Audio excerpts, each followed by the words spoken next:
Hello दोस्तों, स्वागत है हमारे नए वीडियो में। आज की वीडियो में हम लोग एक रोमांटिक ड्रामा मूवी को एक्सप्लेन करने वाले हैं। इस मूवी के कहानी में हम लोग एक ऐसी औरत को देखेंगे जिसकी एक खूबसूरत नौकरानी होती है। यह औरत अपने नौकरानी से काफी क्लोज होती है और यह बात इसके हस्बैंड को पसंद नहीं आती है। जब भी ये हस्बैंड वाइफ इंटीमेट होते थे, वह नौकरानी इन दोनों को देखती थी। आखिर इन तीनों के बीच में कैसा रिश्ता है, यह हम लोग इस वीडियो में आगे देखेंगे। तो चलिए इस मूवी को शुरू करते हैं। मूवी के स्टार्टिंग में हम लोग सोफिया को देखते हैं। सोफिया ईवा नाम की औरत के यहाँ एक नौकरानी का काम करती थी। वो ईवा की बेहद खास नौकरानी थी। ईवा जहां भी जाती, सोफिया भी उसके साथ जाती थी। कहने को तो ईवा सोफिया की नौकरानी थी, लेकिन दोनों के बीच में बहनों की तरह प्यार था। सोफिया ईवा के पजीसी हर काम को किया करती थी। वो उसके खाने पीने से लेकर उसके नहाने तक का इंतजाम करती थी। सोफिया ईवा के इतने करीब थी कि यह बात ईवा के हस्बैंड जोश को पसंद नहीं आती है। कभी कभी जब ईवा और जोश नींद में होते थे, तब अचानक सोफिया उनके कमरे में आकर अपना काम करने लगती थी। इसलिए सोफिया को लेकर अक्सर ही ईवा और जोश के बीच में झगड़े होते थे। असल में बात यह थी कि कई सालों पहले ईवा का घर जल गया था। उस आग में ईवा की मां और सोफिया के माता पिता की मौत हो गई थी, जबकि ईवा और सोफिया किसी तरह बच गए थे। इस हादसे के बाद सोफिया अनाथ हो चुकी थी। इसलिए ईवा के पिता ने सोफिया को गोद ले लिया और यहीं पर से यह दोनों बहनों की तरह रहने लगी। लेकिन सोफिया के माता पिता तो नौकर थे, इसलिए बड़ी होकर सोफिया भी घर के कामकाज करने लगी। एक रात ईवा के पिता की तबीयत बहुत खराब हो जाती है और तब उन्होंने सोफिया से एक वादा लिया, चाहे कुछ भी हो जाए, वह ईवा का साथ नहीं छोड़ेगी। एक दिन जब ईवा नहाने की तैयारी कर रही थी, तभी सोफिया खास तरह की जड़ी बूटियां लाती हैं और उसे पानी में डालकर ईवा को नहलाने लगती है। लेकिन जिस तरीके से वह ईवा को छू रही थी, यह देखकर जॉस को काफी बुरा लगता है। जॉस सोफिया से चिढ़ने लगा था, इसलिए वह सोफिया को अब बात पर डांटता है। इधर सोफिया अपने आप को खुश रखने की कोशिश करती। वह अपना ध्यान भटकाने के लिए तस्वीरों से भी बातें किया करती थी। ऐसे ही एक रात जब सोफिया बचपाई अपने कमरे में जा रही थी, तभी उसे ईवा के कमरे से आवाजें सुनाई देती हैं। वह यहाँ पर रुक जाती है। इन आवाजों को सुनकर सोफिया यह समझ जाती है, जॉस ईवा के साथ में इंटीमेट हो रहा है। उन दोनों की आती हुई गर्म आवाजों को सुनकर सोफिया के अंदर भी तूफान मच जाता है। इसके बाद वह जल्दी से अपने कमरे में आती है और अपने सारे कपड़े उतारकर आईने में अपने आप को देखकर सेटिस्फाई करने में लग जाती है। अगली सुबह जब सोफिया बाजार में जाती है, तब यहां उसे स्टीव नाम का एक आदमी मिलता है। स्टीव सोफिया को अच्छा लगता था और वह हमेशा स्टीव से ही सब्जियां लेती थी। लेकिन वह जैसे ही स्टीव को देखती थी, वह काफी घबरा जाती थी। सोफिया जब बाजार से आती है, तब वह पूरे घर की साफ सफाई करती है और फिर खाना बनाने में लग जाती है, क्योंकि आज इनके घर में कुछ मेहमान आने वाले थी। अभी सोफिया घर के कामों को कर ही रही थी, तभी उसे यह बात मालूम चलती है कि जोश एक नई नौकरानी रखने वाला है। इस बात को सुनकर सोफिया काफी परेशान हो जाती है, क्योंकि वह ईवा से दूर नहीं जाना चाहती है। इसीलिए वह अब और भी अच्छे से काम करने लग जाती है। जल्द ही घर में मेहमान आ जाते हैं। इनके मेहमान नॉर्मन और उसकी बीवी जेनिफर होते हैं। नॉर्मन को यहाँ देखकर सोफिया चौंक जाती है, क्योंकि एक समय ऐसा था जब नॉर्मन सोफिया से प्यार करता था और सोफिया भी नॉर्मन को पसंद करती थी। लेकिन ईवा ने उससे नॉर्मन को छीन लिया था। नॉर्मन के यहाँ आने से सोफिया घबरा जाती है और हड़बड़ी में गलतियां कर देती है, जिसे देखकर जॉस उस पर बहुत गुस्सा करता है और वह सबके सामने सोफिया को डांटता है।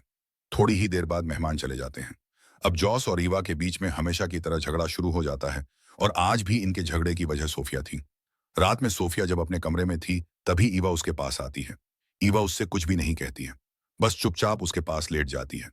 लेकिन सोफिया उसे देखकर यह समझ जाती है कि उसे अब इस घर से जाना होगा। अगले दिन जैसे ही सुबह होती है, सोफिया अपना सामान लेकर जाने लगती है। लेकिन जॉस उसे रोकते हुए यह कहता है, मैं तुम्हें यहां से निकालना नहीं चाहता हूं।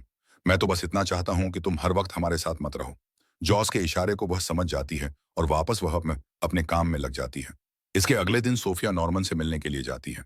यहाँ ये दोनों बहुत सारी बातें करते हैं। नॉर्मन के पूछने पर सोफिया उससे कहती है, ईवा के पिता ने मुझे बाप का प्यार दिया था, लेकिन वहीं ईवा ने कई बार मुझे नीचा दिखाने की कोशिश की, क्योंकि वह अपने पिता का प्यार किसी के साथ भी बांटना नहीं चाहती थी। नॉर्मन से बातें करते हुए उसे काफी अच्छा लग रहा था, लेकिन तभी ईवा उसके पास आकर उसे अपने साथ चलने के लिए कहती है। ईवा उसे जॉस के स्टूडियो में लेकर जाती है। यहाँ पर उन्हें छुपा हुआ बच्चा मिलता है, जो कि जॉस की बनाई हुई मूर्तियों में छुपा हुआ था। असल में शादी के इतने सालों बाद भी ईवा अब तक मां नहीं बन पाई थी। इसलिए ईवा इस बच्चे को अपना बच्चा समझकर अपने साथ घर ले आती है। जब ईवा उस बच्चे को नहलाना चाहती थी, तब वह बच्चा काफी उछल कूद करता है। ईवा के बाद जब सोफिया उसे नहलाने का ट्राई करती है, तब वह आराम से उसके पास आता है। इसके बाद जॉस एक डॉक्टर को बुलाता है। बच्चे को अच्छी तरह चेक करने के बाद डॉक्टर इन लोगों को यह बताता है, यह बच्चा बिल्कुल ठीक है, लेकिन इसका शरीर कुछ ज्यादा ही फ्लेक्सिबल है।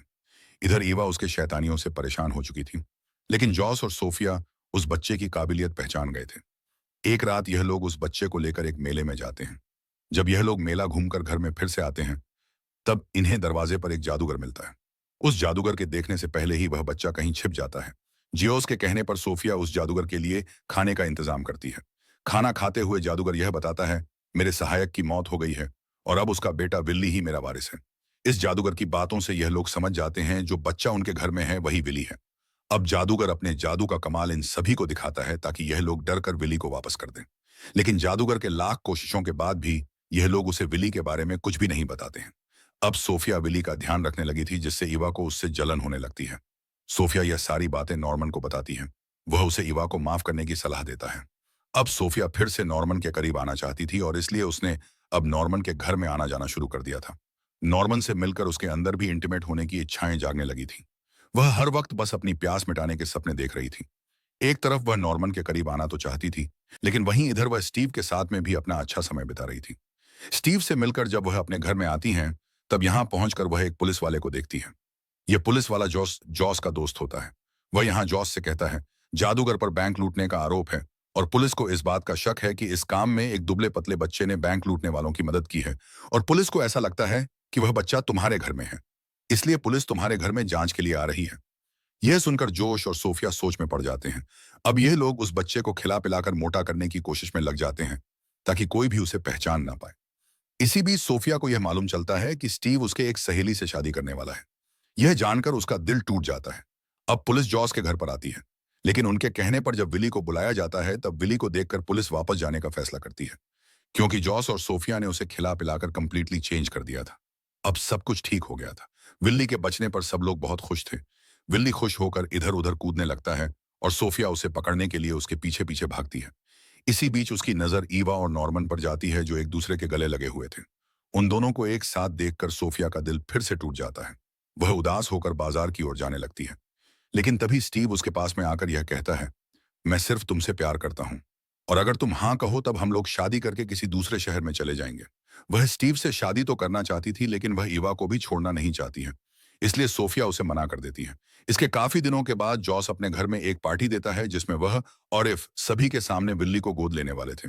यह देखकर पार्टी में आए सभी लोग ईवा की तारीफ करने लगते हैं, क्योंकि उसके पिता कायल ने भी सोफिया को गोद लेकर उसकी परवरिश की थी। लेकिन आज पहली बार सोफिया को ईवा के तारीफ से गुस्सा आ रहा था। वह यहाँ पर जॉस को ईवा और नॉर्मन के रिश्ते के बारे में बताना चाहती थी। जैसे ही उसे यह मौका मिलता है, वह सभी के सामने यह बात बोल देती है। वह जोश से कहती है, जिस नॉर्मन को तुम अपना दोस्त कहते हो, वह तुम्हारी वारसरी वाइफ का आशिक है और वह दोनों आज भी इंटीमेट हुए थे। सोफिया की इन बातों को सुनकर नॉर्मन की वाइफ को अचानक दौरा पड़ जाता है। घर के अंदर आकर वह अपना सामान बांधने लगती है ताकि वह यहाँ से कहीं दूर जा सके। सोफिया को अब ऐसा लगने लगा था कि वह जिससे भी प्यार करती है, ईवा उसे उससे छीन लेती है। तभी ईवा भी यहाँ पर पहुंच जाती है।